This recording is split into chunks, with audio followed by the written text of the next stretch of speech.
ضرورت ہے تو ہم یہ ذمہ داری اپنے اوپر قبول نہ کریں اور ہم صرف سائٹ پر بیٹھ کر تماشا دیکھیں۔ اور دوسرا راستہ یہ تھا کہ ہم اس سسکتی ہوئی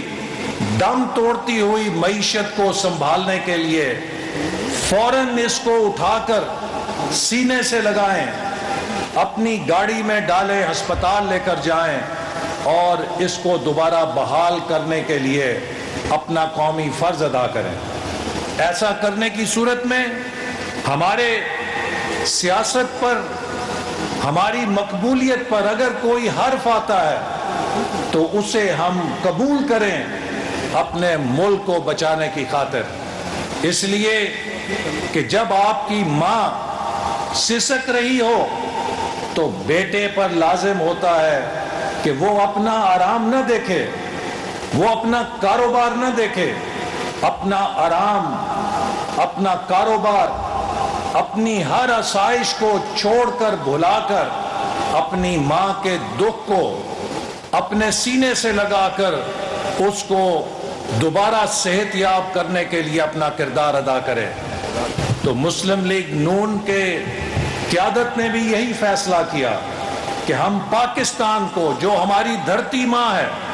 ہم اسے بچانے کے لیے اپنا کردار ادا کریں گے۔ اور آج الحمدللہ 1 سال سے زیادہ عرصہ گزر چکا ہے اور ہم نے پاکستان کو ڈیفالٹ نہیں ہونے دیا، دیوالیہ نہیں ہونے دیا، اور رفتہ رفتہ قدم بقدم ہم پاکستان کو صرف بحال ہی نہیں کر رہے بلکہ ہم پاکستان میں ترقی کے ان منصوبوں کو دوبارہ چالو کر رہے ہیں جنہیں عمران خان کی حکومت نے 2018 میں بریکیں لگا دی تھیں۔ اب پاکستان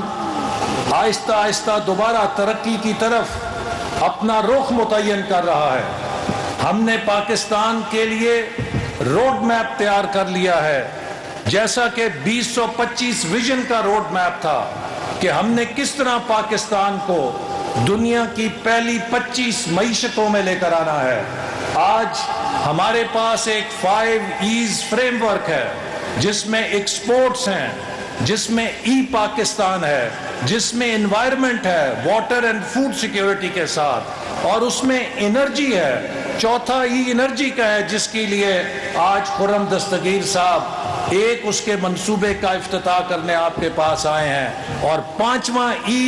ایکوٹی اینڈ امپاورمنٹ، جس کا مطلب یہ ہے کہ ملک کے اندر مساویانہ ترقی اور پاکستان کے نوجوانوں اور خواتین کو قومی ترقی کے دھارے میں شامل کرنا۔ یہ وہ روڈ میپ ہے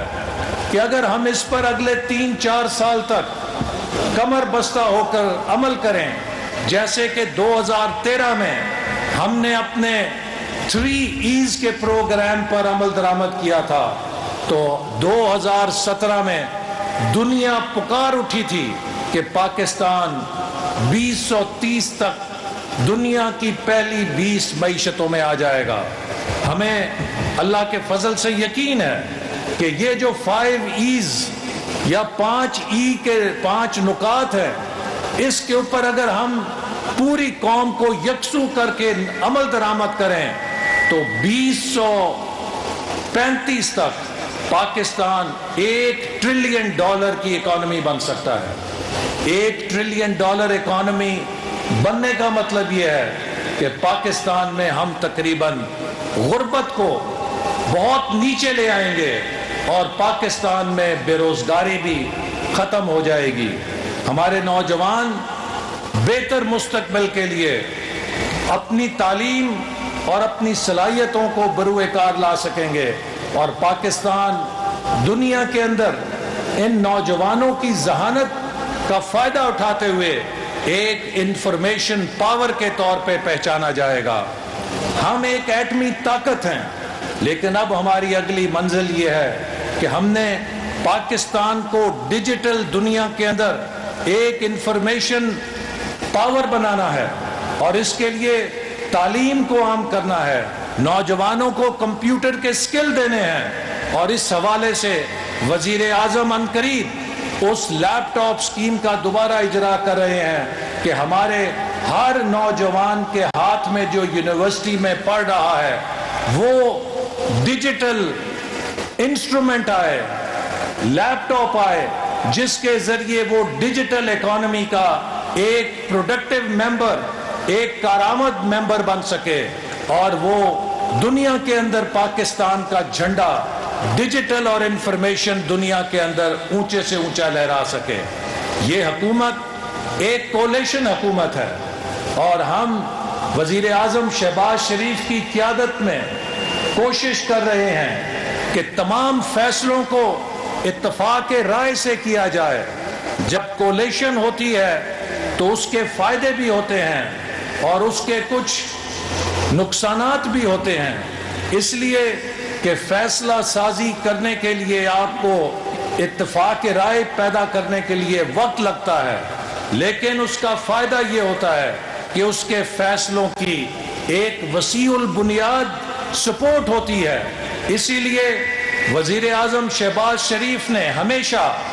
اپنے کولیشن پارٹنرز کو ہر فیصلے کے اندر شریک کیا ہے۔ پاکستان میں جو بھی پالیسی کا فیصلہ ہوتا ہے اس کے اندر تمام کولیشن پارٹنرز شریک ہوتے ہیں۔ بجٹ کی تیاری کے موقع پر بھی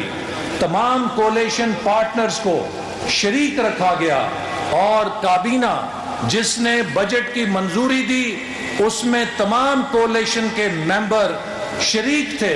اور ان سب کی اتفاق رائے سے بجٹ کی منظوری دی گئی۔ اسی طرح جو ترقیاتی بجٹ ہے اس میں بھی نیشنل اکنامک کاؤنسل منظوری دیتی ہے اور نیشنل اکنامک کاؤنسل کے اندر سندھ کے وزیر اعلیٰ بھی شریک ہوتے ہیں، بلوچستان، پنجاب، کے پی، ہر صوبے کی نمائندگی ہوتی ہے اور جو ترقیاتی بجٹ ہے اس کو حتمی شکل تمام صوبوں کے وزراء اعلیٰ کی تائید اور منظوری کے ساتھ دی گئی ہے۔ لہٰذا حکومت ہمیشہ کوشش کرتی ہے کہ ہر فیصلے کو اتفاق رائے کے ساتھ کیا جائے اور جب فیصلے اتفاق رائے کے ساتھ کیے جاتے ہیں تو وہ سب کی ذمہ داری ہوتی ہے کہ سب ان فیصلوں کا پہرا دیں اور ان فیصلوں کو برابر کی اونرشپ دیں۔ جہاں تک پاکستان میں پچھلے سال کلائمیٹ ڈیزاسٹر آیا تو وفاقی حکومت نے وزیر اعظم شہباز شریف کی قیادت میں صوبہ سندھ اور صوبہ بلوچستان کے اندر اپنے تمام تر محدود وسائل کے باوجود اس میں غیر معمولی طور پہ وفاقی حکومت نے 80 ارب روپے سے زیادہ بے نظیر انکم سپورٹ پروگرام کے ذریعے سندھ اور بلوچستان کے سیلاب متاثرین کو براہ راست مدد دی۔ اسی طرح این ڈی ایم اے کے ذریعے بھی تقریباً 15 سے 20 ارب روپے کی پریکیورمنٹ کر کے وہاں پر ٹینٹس اور جو ضرورت کی اشیاء تھیں انہیں پہنچایا گیا۔ اسی طرح جو غیر ملکی امداد آئی تھی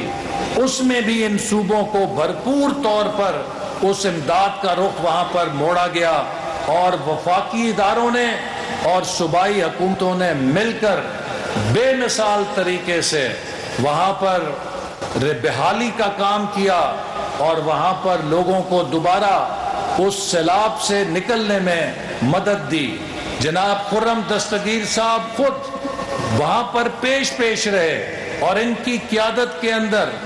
پاور ڈویژن اور پاکستان کی تمام ڈسکوز چاہے وہ سندھ کی تھیں چاہے وہ بلوچستان کی تھیں، انہوں نے ریکارڈ مدت کے اندر ٹرانسمیشن لائنز اور گرڈ سٹیشنز کو دوبارہ بحال کر کے وہاں کے عوام کو وفاقی حکومت کے ہونے کا احساس دلایا کہ وفاقی حکومت ان کے غم میں شریک ہے۔